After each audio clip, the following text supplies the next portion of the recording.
When we come back, we're going to be talking about the importance of living in the present. Stay tuned.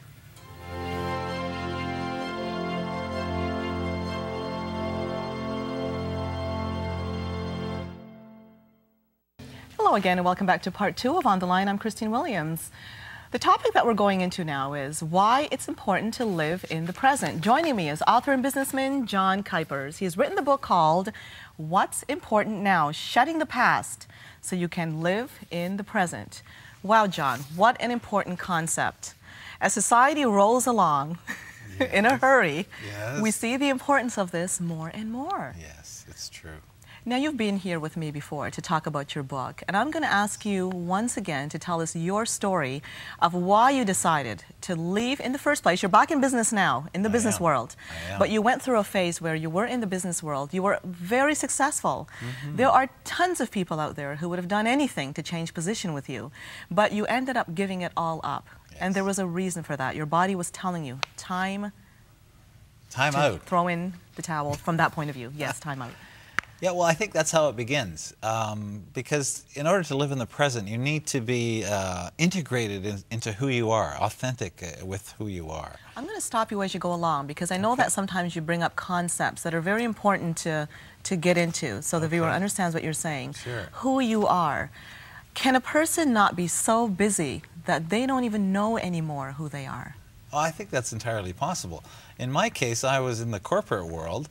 And a person can, in that world, where there's a lot of pressure to perform and to be politically aligned, shall we say, with the powers that be in order to further your own career, you can begin to twist yourself into a pretzel. In other words, distort who you are in order to try to appear to be who you think they want you to be in order for you to achieve what you think you want. That being success of position and money and everything else that comes with it. However, if you've gotten too far away from who you really are, sooner or later that inner tension starts to just wind itself up like a tight rubber band, and sooner or later that tension starts to show itself physically. It shows itself in the form of stress, shows itself in terms of mental angst. My mind was racing 24 hours a day, 7 days a week, always trying to anticipate what tomorrow's challenge would be and have my, it's like I was playing a game of chess with 7 moves always going in my head as to which move I might do depending on what the other guy would say or do. And that's extremely exhausting.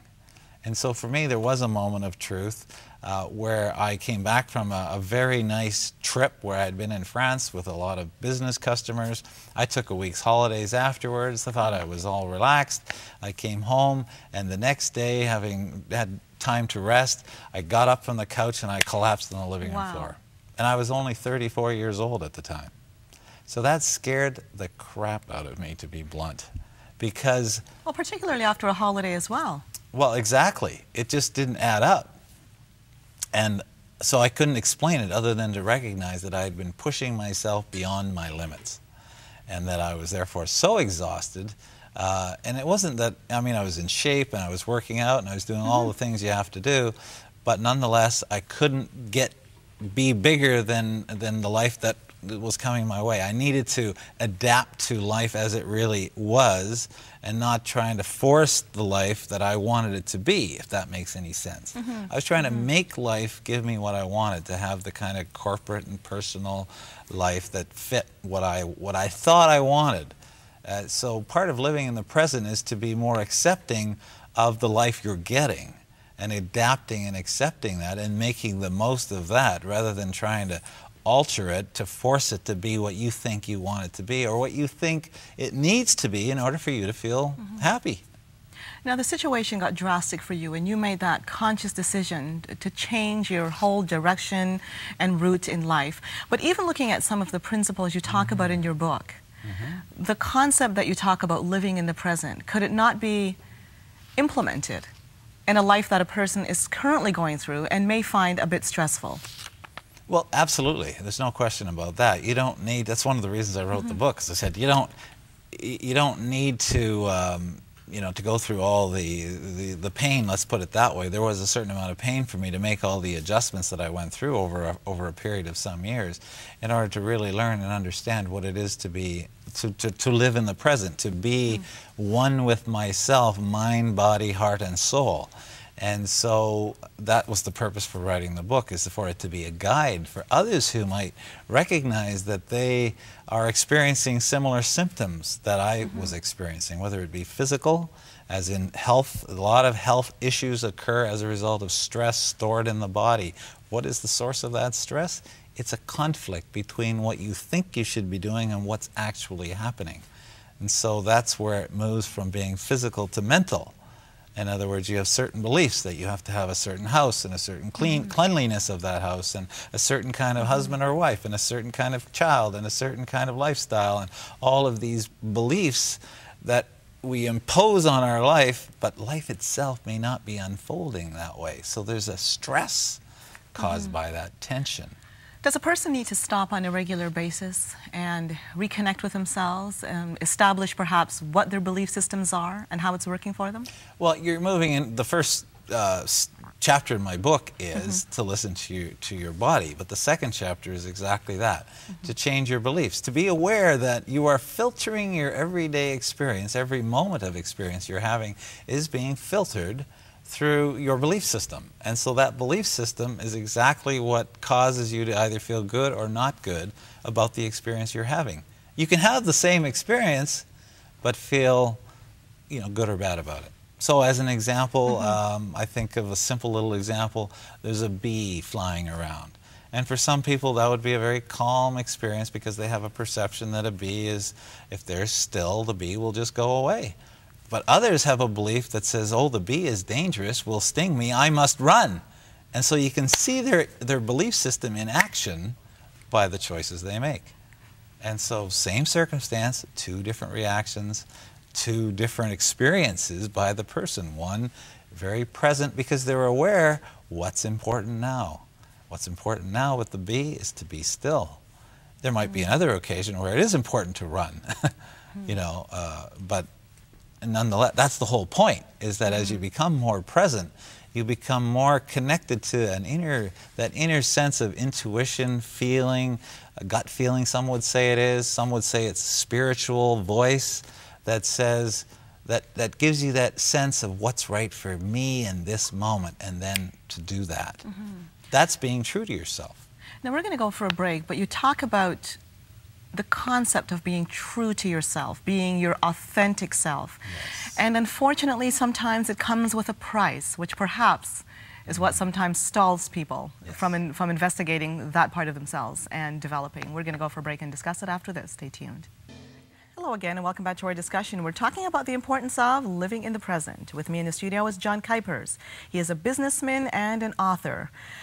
Now, John, being true to oneself, I can imagine long-term it's a very liberating experience, because nothing is more imprisoning than a person who is being everything to everybody and they find themselves in the position they no longer know who they are, and people don't even know who they are for that matter. Yes. But being in tune with yourself and having the strength, and I'm going to say strength, to actually show who you are, there's a price for that, and there's a beginning to that step. Without question. How do you even start doing this? Well, it starts in the present moment, which sounds kind of funny. Right now, today. Because what starts to happen is as you become aware of the idea of being present, and that to be present you need to be true to yourself, you begin to be aware of, well, what is my truth? So let's say in a given moment somebody says, you know, can I have your pen? And they don't say, can I have it? They just take it. So in that moment, your authentic self is going, hey, that's my pen. You can't take my pen. Or you just hold on to it tighter. Well, that depends. If you're authentic, you hang on to it. But if you're faking it, you'd go, oh, sure, yeah, you can have my pen. Brother, you know, right? So there's the disconnect. What's going on inside is not the same as what's going on outside. And so there's a facade, right? And that's the evidence that you're not authentic. Because in the present moment, the real you wanted to say, don't take my pen. That's or interesting. any of 100 other things that can occur. What stops us from being authentic is fear. Fear, that's for sure. They're going to get mad at me. They won't like me. I will not, in other words, we seek the approval of others, which is the 4th chapter of the book. That in order to be present, you must risk the possibility that someone won't like the real you. And to accept that that's okay. That it's okay that not everybody thinks you're the most wonderful person on earth. That because what you're starting to trade is away from the notion of I got to have everybody like me, you're moving more towards, well, people are going to respect me, and some will really like me, and some might not. But they will respect me because they'll recognize I'm being true to myself. But in listening to you, this is a walk in a person's life. Yes. Because it's an acceptance that no matter what you do, not everybody is going to agree with you to begin with. Exactly. So the idea that you could ever have that utopia is foolishness to begin with. But the pursuit of it is what robs us from being able to live in the present. So the sooner a person is able to start to be true to oneself, and you see this often in older people who say, you know, I'm 75 years old. I have been around this earth quite a long time. Well, they say that. I don't care anymore if you like me or not. Those horrible words. You can't teach an old dog new tricks, and which I've always disagreed with completely. Yes. And I'm not sure what's your connection when you say that. You can't teach an old dog new tricks. I think a person should always be willing to learn and change, depending. Right. Well, I think what starts to happen as time goes by is people get more and more tired of the facade. It's exhausting. And I get that many times from people who go to my website, who read my books. They talk about that sense of liberation, that they were exhausted from the hard work of trying to fake it to everybody. And so in some cases, the consequences are very severe. But you have to be willing to face it, you're saying. Well, I think you do if you're going to live a happy life, a life that you feel good about. Sooner or later, what happened for me was this awareness that life is short. And why am I here? And what am I trying to prove to anybody anyway? Really, increasingly, I just want to feel good about myself and feel happy with my life and be at peace with it. It isn't happy as in ha, ha, ha. It's a sense of inner peace that I'm connected emotionally, mentally, physically, spiritually with why I'm here. And when I'm acting in accordance with that, I'm at peace.